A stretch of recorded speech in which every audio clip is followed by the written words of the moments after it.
Okay, so today we're going to have a look at a topic which is called kinematics, and specifically at equations of motion. So we're just trying to work out how things move at this stage in one direction with constant acceleration.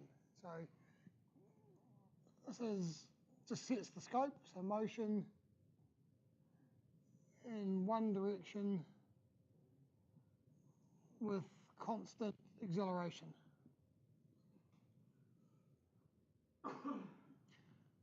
Okay, so thinking of a car stops at the traffic lights and then starting to move away, and sometime later it's gone a particular distance and it's now going at a new speed.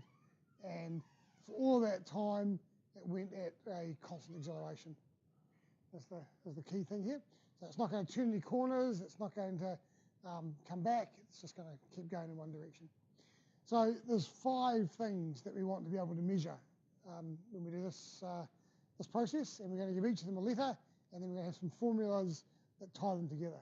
So the 5 things, what are they? No more than one per person. So if you know one, get in quickly. Acceleration, well done that man. Acceleration, okay, so acceleration, well you picked the one that was on the board already. So acceleration we're going to call A, and what units we're going to use for that, Nathan?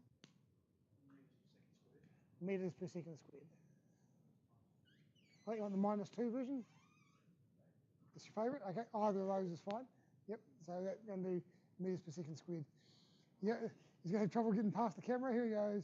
No, he's going to move the, oh, smart man. Try not to give him the peripheral vision of the camera. Okay, so A, acceleration, we're just going to use the letter A for. Velocity, you want to be more specific? So the car starts, and then later on it's doing a different velocity. So final velocity, what letter do you want to use for that?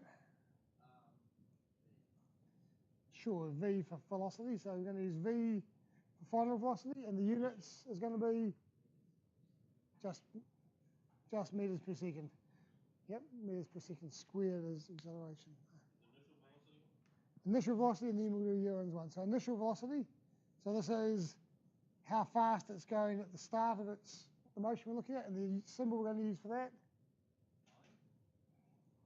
Clearly U. Yep.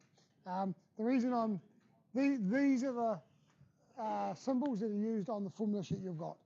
You'll see exactly the same formula. Sometimes they'll use VI and V naught for initial and final. You'll VF, VI, all sorts of things. But these are the ones that are on the sheet we're looking for. So Ewan, time,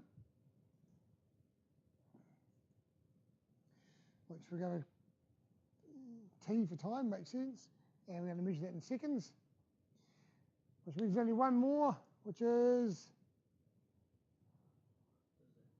distance. Distance. And we're going to use the symbol S for distance, and the formula we're going to use is meters. So the unit is meters. Okay, so those are the 5 things that we want to measure in one section of motion.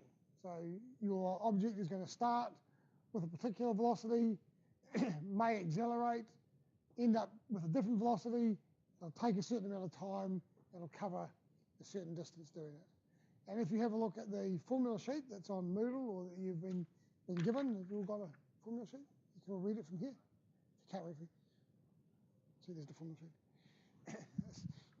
That's the formula sheet has 4 formula on it that tie these things together. So you've got V equals U plus AT, just get them in the same order as they are on the sheet.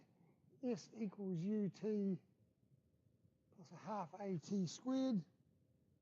V squared equals U squared plus 2AS. And S equals U plus V over 2 times T.